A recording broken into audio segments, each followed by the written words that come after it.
I'm Em Sutter, better known as Pints and Panels. And I'm Don Tess, better known as the Dawn of Beer. Welcome to episode 70 of the All About Beer podcast. Every 2 weeks, we talk with leading experts and take a deep dive into one topic in beer. This episode on the show, it's delicious. We'll be talking about pairing beer and cheese. But first, visit allaboutbeer.com and follow us on social media at allaboutbeer. And if you're feeling generous, visit allaboutbeer.com/support to support this show and others. So, Don, what are your thoughts on cheese and beer? Well, the first thing when we started talking about this episode is my nerdy brain went to, well, doesn't the fat, isn't that going to affect the foam retention? That's what I started thinking. But you're probably thinking about flavors and combinations. Yes, and how delicious they are together, and how Yes. much I love cheese because I think it's the most perfect food because it's like salty, sweet. It reminds me a lot of beer, the process. And then we have two really, really good guests. Pairing beer Two. with cheese should be a breeze. Okay, so if you want to help support the All About Beer podcast, reach out to podcast@allaboutbeer.com. Speaking of supporting the show, here is a word from our sponsors. This program is brought to you by Sierra Nevada Brewing Company, where trailblazing runs in the family. From crafting a movement with their iconic pale ale to taking the IPA haze craze nationwide with Hazy Little Thing, it's an adventurous spirit you can taste in every sip.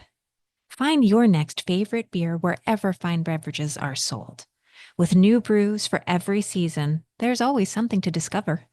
Sierra Nevada Brewing Company. Still family owned, operated, and argued over. Ready to taste your way through one of New York's most exciting craft beverage destinations? Head to Westchester County in the scenic Hudson Valley, where more than 23 breweries, distilleries, and cideries are pouring up local flavors in every glass. Get started with the Westchester County Craft Beverage Trail free digital passport that makes exploring easy, and no app download is required. Just check in at participating locations to earn points and prizes, all while enjoying a taste. Use the passport to tag your favorites and discover new hop spots like Broken Bow Brewery in Tuckahoe, Captain Lawrence Brewing Company in Elmsford, Hardscrabble Cider in North Salem, and River Outpost Brewing Company in Peekskill, and many more. Lee Musho is a wine and cheese expert, as well as a WSET Level 3 Advanced Sommelier, with vast experience educating people on the history, process, tasting notes, and general nuances of cheese. By day, Lee is senior food and beverage editor for Vox Media, working with brands like Eater and New York Magazine. She has also been an educator at Murray's Cheese in the West Village for nearly 3 years. There, she regularly teaches both public and private tasting events and is known for her dynamic, warm disposition and her ability to translate her vast cheese knowledge in a relatable and engaging way. Welcome to the show, Lee. Hi, thank you for having me, Em. Of course. Thank you so much for joining us.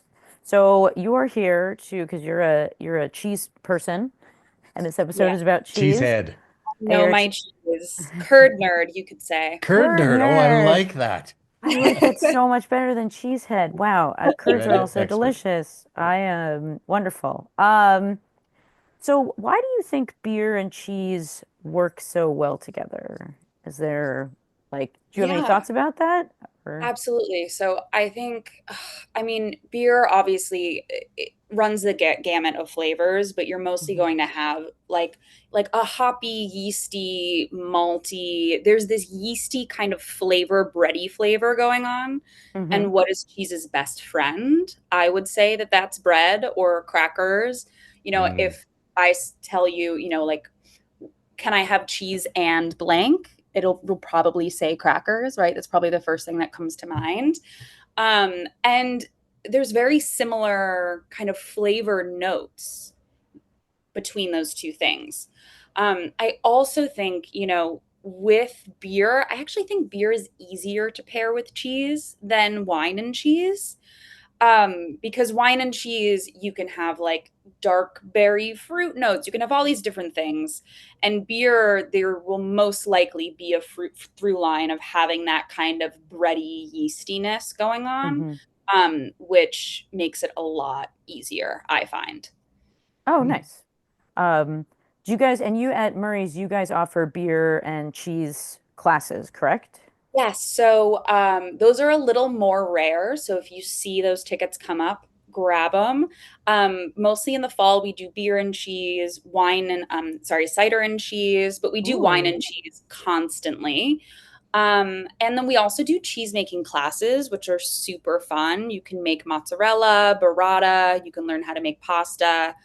So there's a lot of hands-on classes as well. Awesome. That's, So, yeah.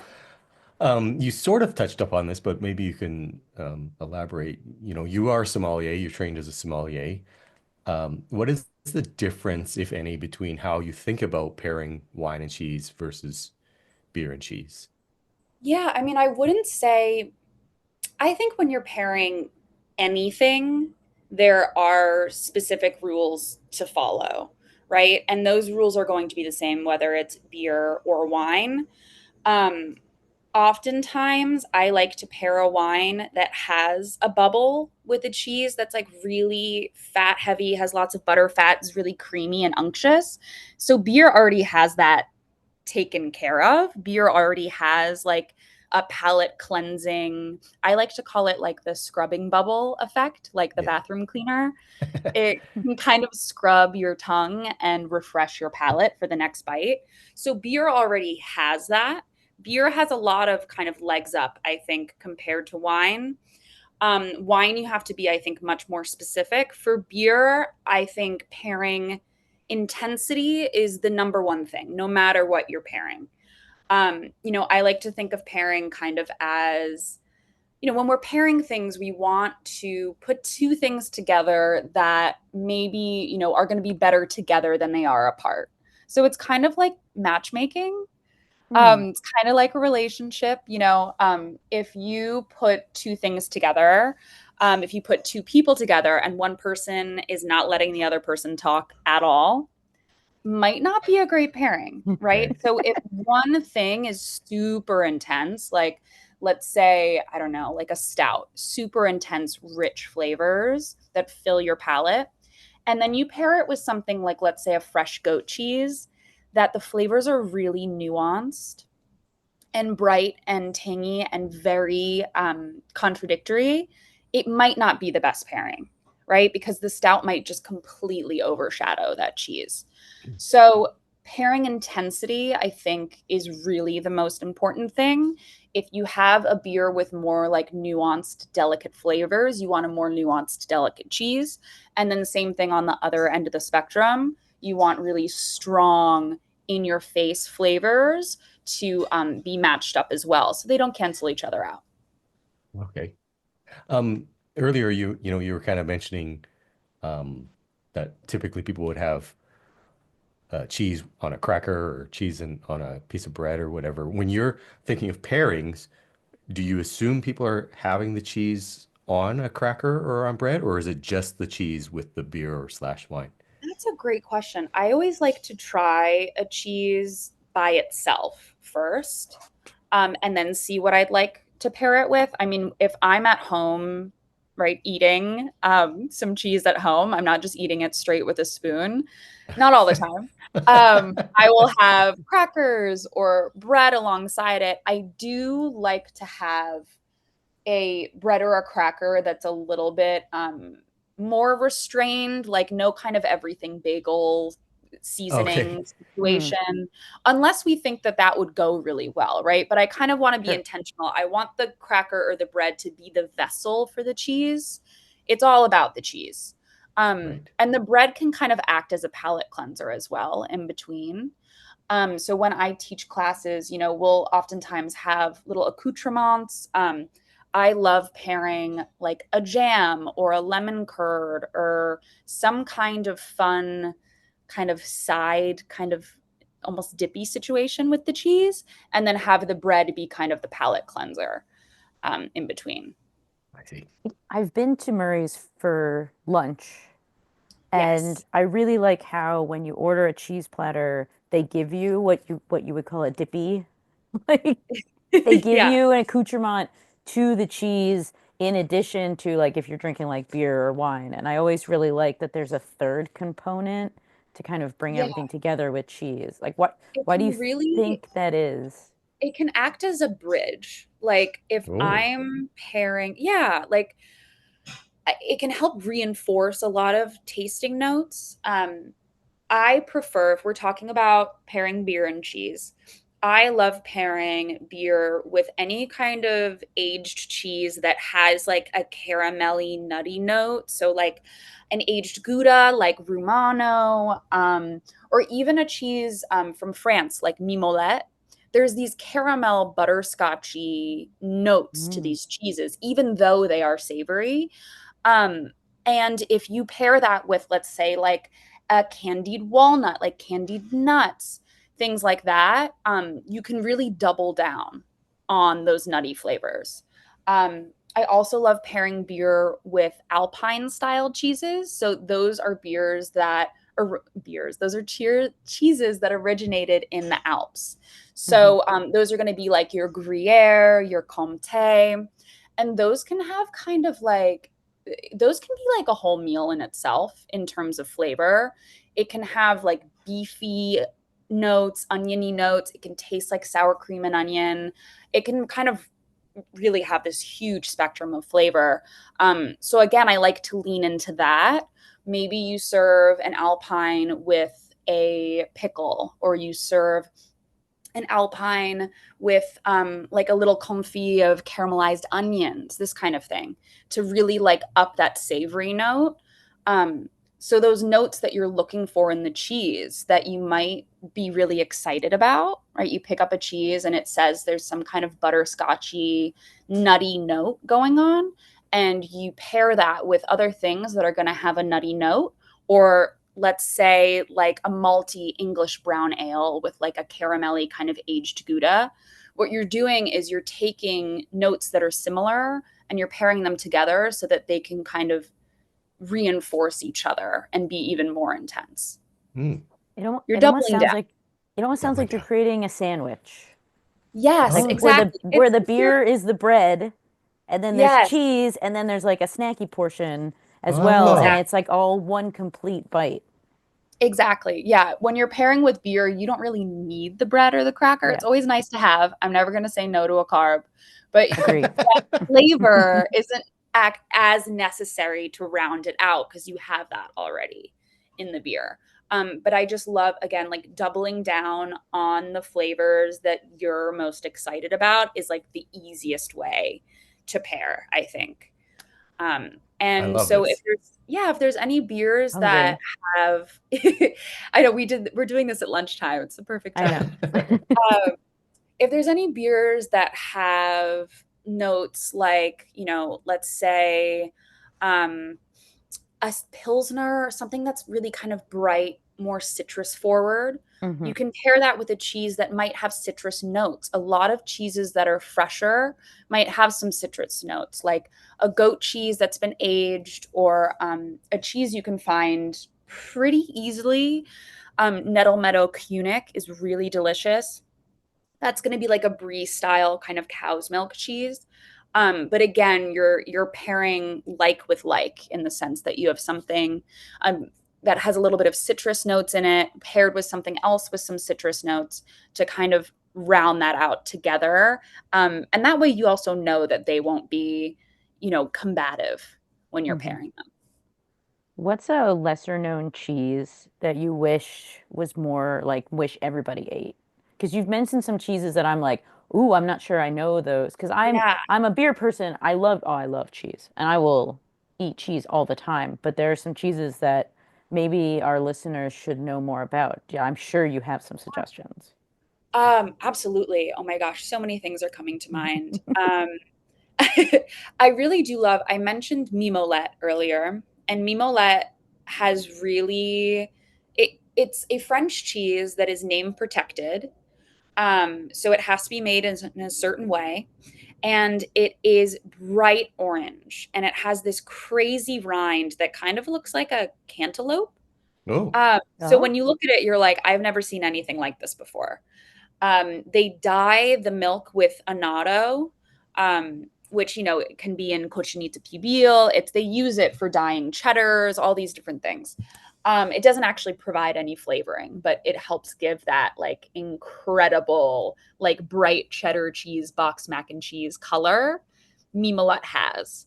So Um, sorry to interrupt. It has a rind like a cantaloupe, and then it's orange like and it's cheddar inside. orange So it looks inside. like a cantaloupe when you cut it open. Yes, Is it that? does. It looks Oh like a my God. cantaloupe. Okay, keep going. I just It looks like a cantaloupe. wow. And it's aged for, I believe, at least a year. At Murray's, we have an 18-month aged one, which is really amazing. Any cheese that's aged for a year or more is going to be pretty hard and craggy and have like those, like be crunchy and savory and wonderful. But there's something about Mimolette that it gets this butterscotchy note to it. Oh, And there's a reason it gets this note.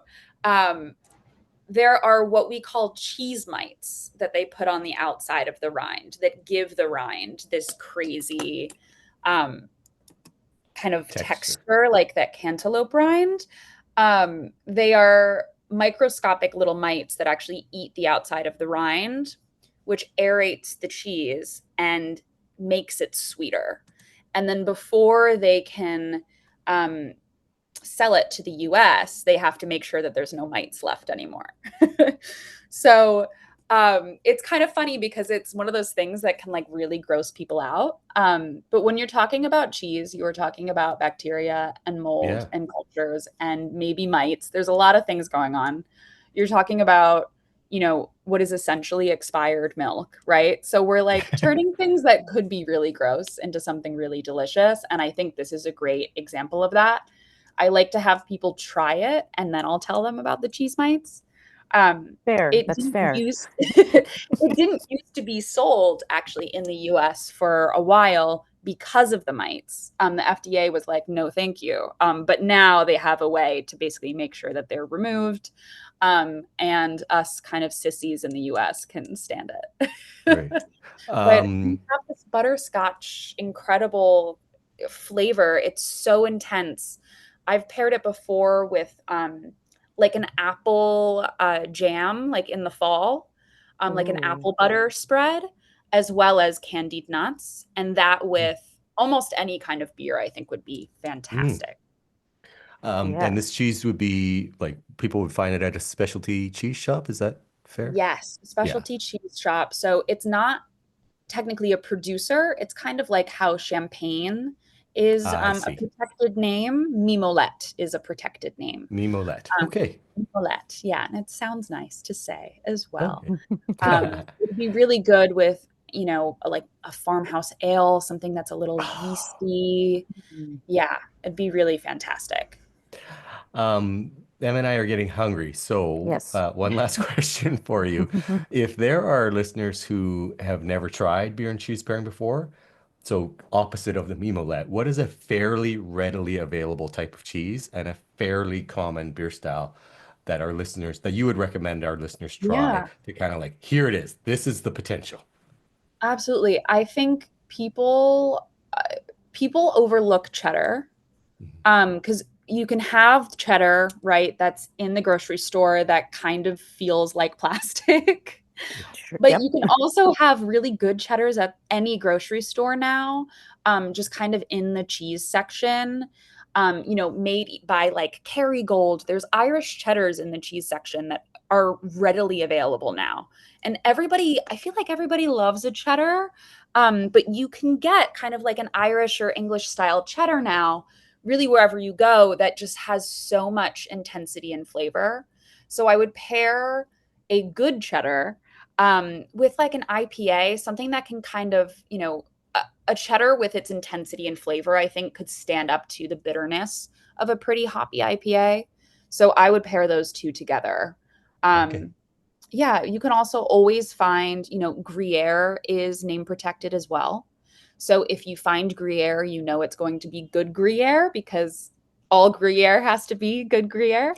Um, so if you kind of pair that Gruyere with, I mean, you can pair it with so many beers, anything from an IPA to like a wheat kind of beer to like an kind of English ale, because you have those nutty notes there, which would pair really easily with a lot of beers. But I would say Gruyere is a great place to start. Cheddar is a great place to start.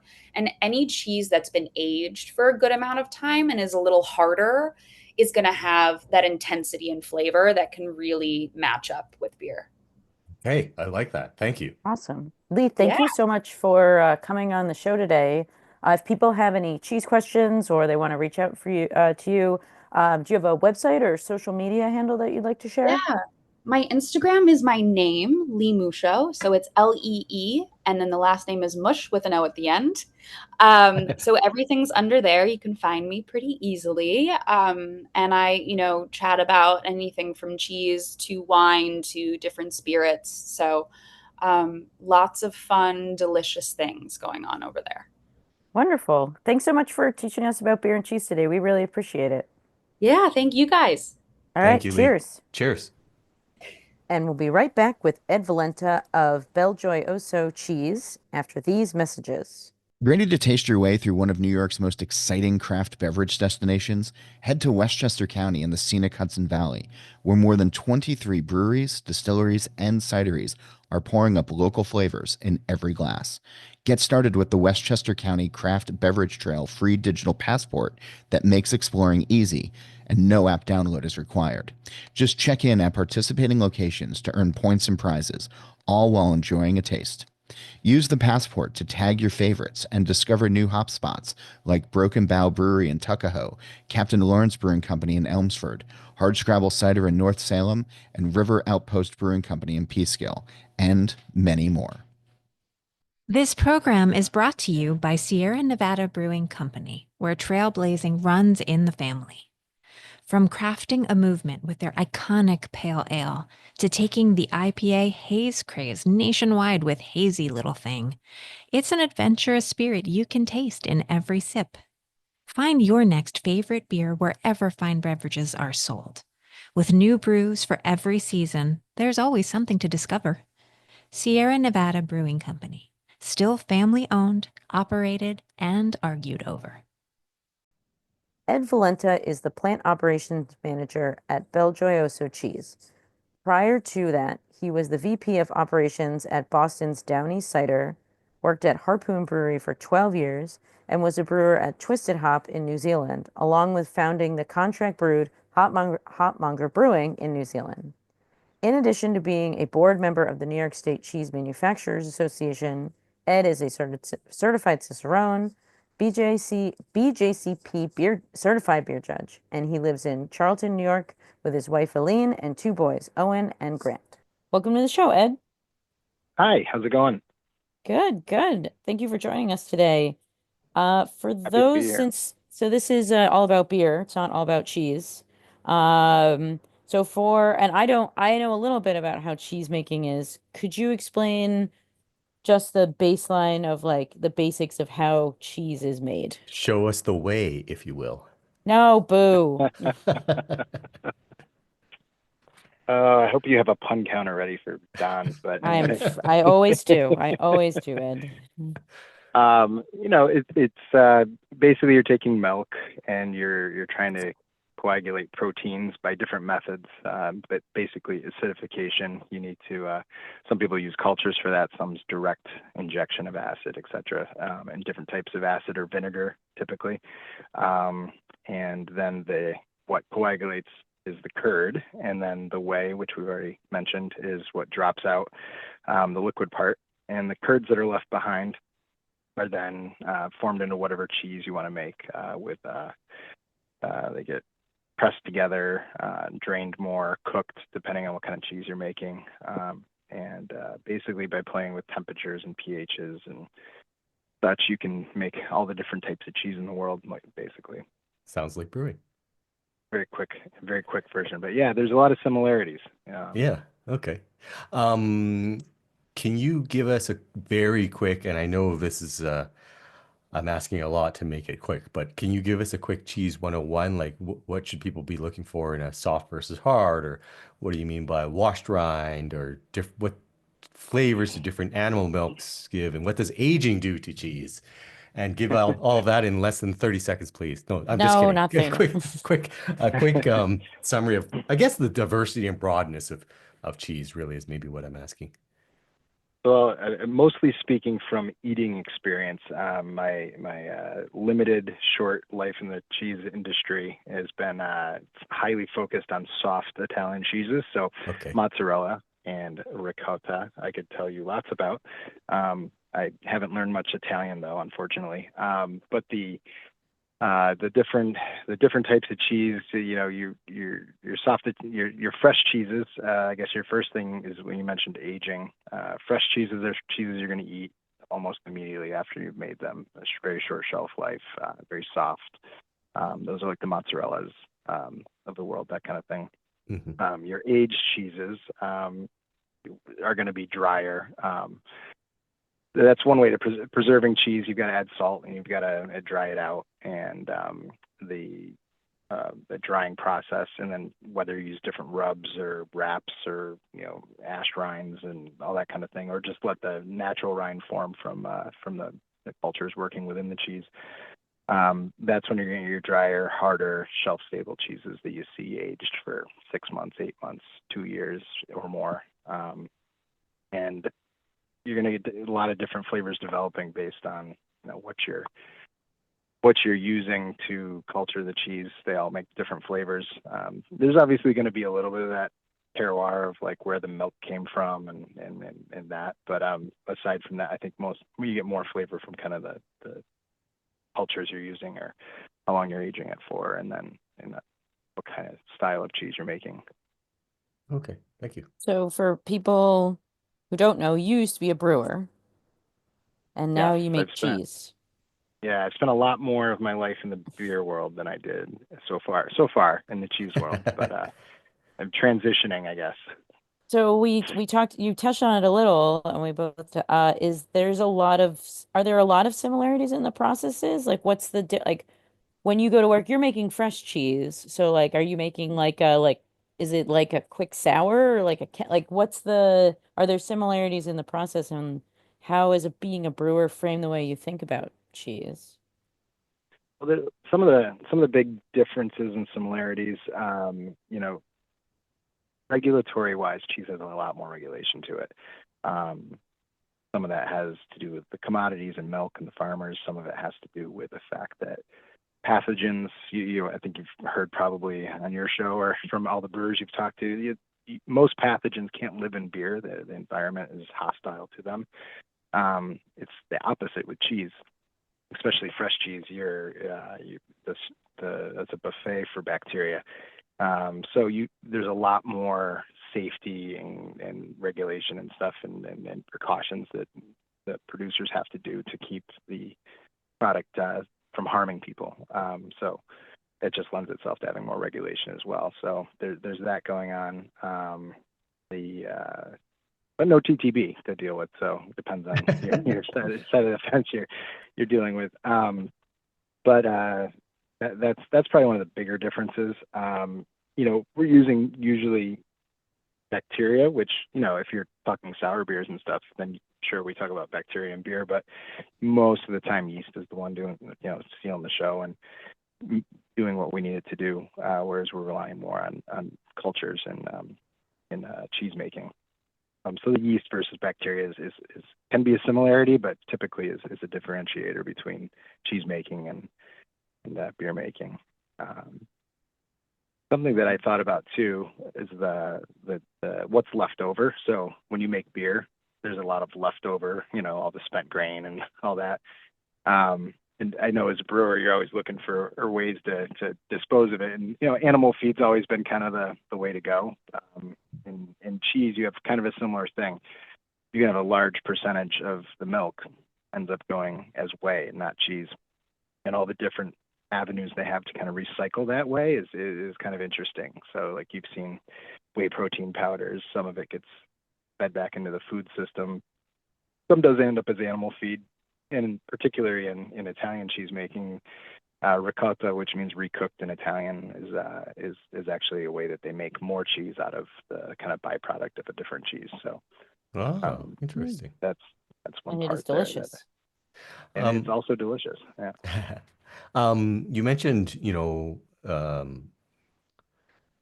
temperature earlier. You mentioned temperature and pH is, and of course, we're talking about cultures and bacteria, but are there enzymatic things that you're thinking about as well? Is that similar to brewing? So the kind of, you almost call it like the magic moment, like when you're brewing beer and you want to turn your long chain sugars into fermentable sugars. That's Yeah. an enzymatic reaction that is very temperature and pH, you know, dependent. In cheese, that magic moment is also very pH and temperature dependent, Mhm. based on what kind of cheese you want to make and what attributes you want that cheese to have. The one thing that actually, one of the biggest surprises I had going into cheese is I talked about doing like a zero point 0.1 pH change or 0.2 pH change, and the cheesemakers just drop their jaws. They dial it into a much tighter, almost 3 to 10x tighter window than they do in the beer world as far as Oh, like really? controlling it. So it's a little more sensitive process, I think, in some aspects. Cheese making Oh, process is interesting. a little bit more forgiving in the brew house, but Oh, um, um, still need a calibrated meter though. Either way. okay. How did you end up in cheese? Because you had a long career in beer from small brewers to a relatively large regional brewer. What made you one day go, damn it, I want to make cheese? So we're yeah, I love beer, still love beer. I did do a quick stint in cider for a while too. So, but always in the alcohol business there. And I remember telling my wife that if I ever left alcohol, I think cheese would be the next best thing to go into. And just so happened we moved back to upstate New York for family, and there weren't any hiring breweries nearby, and there was a cheese place hiring, and I said, well, if this was going to be the time for a change, this is it. So it just kind of fell in It our was laps prophetic. almost, but Yeah. yeah, very much so.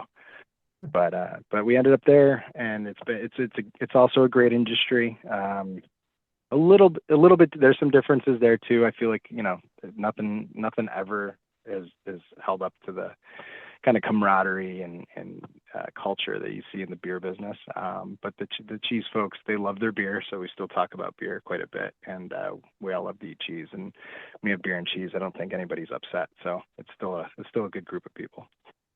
Okay, thank you. So we're gonna do a little bit of a lightning round. So we have a couple beers, styles we're gonna mention, and then you're gonna tell us what cheese you would pair with that. How does that sound? We only have a few. Oh, And it all is, right, we'll it do it. is your personal opinion, so don't feel And like it's we're, personal opinion as well. yeah. So like what Right. if you're like long day of making mozzarella, come home, this is in your fridge, what kind of cheese would you want with it? And a very brief why. Yeah. And so the Sounds first one that we have, are you ready? Yeah, let's do it. No All right, wrong let's do. answers. No All wrong right, yes, answers. there's never, yeah. Unless you say Um, Budweiser. No, I'm just kidding. yeah, no, we're not, it's just cheese. Unless you say like American flap, I guess. Yeah, yeah. There you go. I do like a good flap. German Dunkel. German Dunkel. We One time I was doing a beer tasting, and the grocery store I was at had these maple mascarpone phyllo dough shells, and it was the first time I'd ever had mascarpone, and I'm also a maple freak, so like the two things combined with dark beer was just a fantastic combination. So I'll go with that for my first one. I like that. Okay. West Coast IPA. West Coast IPA. Yeah, when you have the sharp ones like that, I think we often go to like one of your harder, sharper, like a aged cheddar, or even since in the Italian style, you go with maybe like a aged Grana, and kind of cheese. Okay. Cool. What about hazy IPA? A little bit fruitier, I guess, less bitter. We're gonna do a. I don't know. I don't know if it's a popular opinion. It's I not. really like not cheddar and hazy IPA because I like that salty, like sweet thing going on. Yeah, more of a contrast than kind of a compliment to it. Yeah, I know. Yeah. It's funny because I was going with like almost a peach orange flavor in my head, and I'm like, it almost goes Oh, good with like a ricotta or something, but that would be it's good. almost Okay. too dessert like. Maybe if you put it on a nice toast or something like that, we'd be okay. Okay, I like that too. Czech lager. Czech lager, like a sharp provolone. Okay. Ooh, and last one, Belgian triple. Belgian triple. Probably too easy to say like a triple cream, right?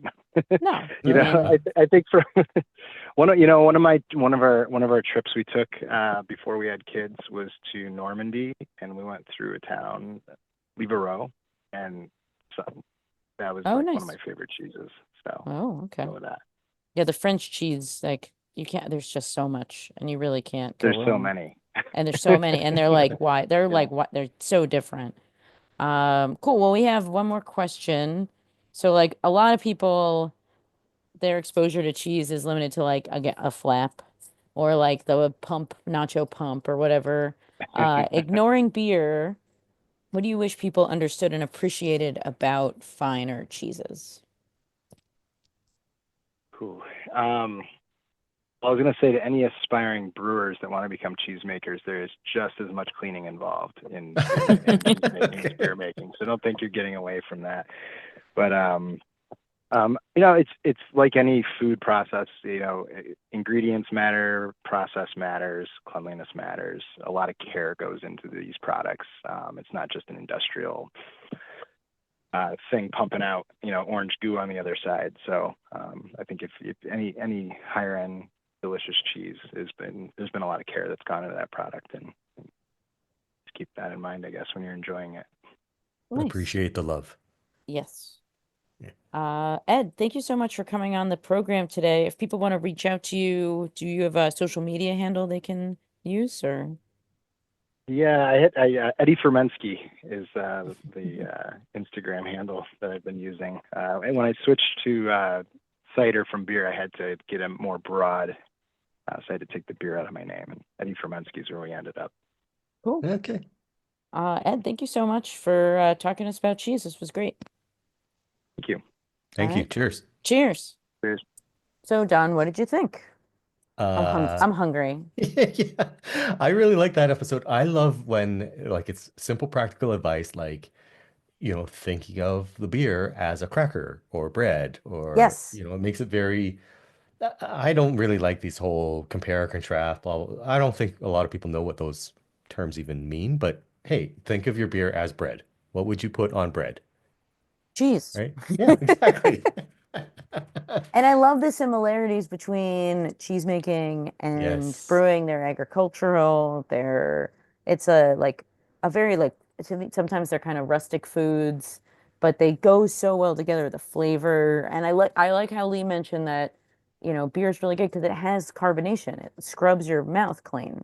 And so when you eat cheese, it can kind of like resets your palate. And so cheese and beer are, I think, the two best foods in the whole world, and they deserve to be together. So I was Yeah. very happy to learn about the process from two really great guests. A lot of the things that they told us never would have occurred to me. Okay, so visit allaboutbeer.com and follow us on social media at allaboutbeer. And please visit allaboutbeer.com/support to support this show and others. If you have questions for the experts, email podcast@allaboutbeer.com. That's also the email for feedback, suggestions, or to inquire about supporting this show through advertising. Don, how can people reach out to you? I am at the Dawn of Beer on X Threads and Instagram, and I post lots of terrible puns on those social media platforms. So if you enjoyed what I said today, you can get more. And people can drop me an email, dawn@thedawnofbeer.com. How about you, Em? I am at Pints and Panels across Blue Sky, Facebook, and Instagram, and my website is www.pintsandpanels.com. There's a reason podcasts always ask for listeners to subscribe and like. But with more reviews and subscriptions, the algorithm, that almighty algorithm, will show our podcast higher on the list when people search for beer podcasts, so people will see us. So please rate and subscribe to our podcast, and please help us spread the word of good beer. Here's a final word from our sponsor. Ready to taste your way through one of New York's most exciting craft beverage destinations? Head to Westchester County in the scenic Hudson Valley, where more than 23 breweries, distilleries, and cideries are pouring up local flavors in every glass. Get started with the Westchester County Craft Beverage Trail free digital passport that makes exploring easy, and no app download is required. Just check in at participating locations to earn points and prizes, all while enjoying a taste. Use the passport to tag your favorites and discover new hop spots like Broken Bow Brewery in Tuckahoe, Captain Lawrence Brewing Company in Elmsford, Hardscrabble Cider in North Salem, and River Outpost Brewing Company in Peekskill, and many more. This program is brought to you by Sierra Nevada Brewing Company, where trailblazing runs in the family. From crafting a movement with their iconic pale ale to taking the IPA haze craze nationwide with Hazy Little Thing, it's an adventurous spirit you can taste in every sip. Find your next favorite beer wherever fine beverages are sold. With new brews for every season, there's always something to discover. Sierra Nevada Brewing Company. Still family owned, operated, and argued over. This show is produced by All About Beer. Visit allaboutbeer.com for articles, notes on this show and others, and to connect via the newsletter and social media. Cheers! Cheers. Bonjour, you cheese-eating surrender monkeys.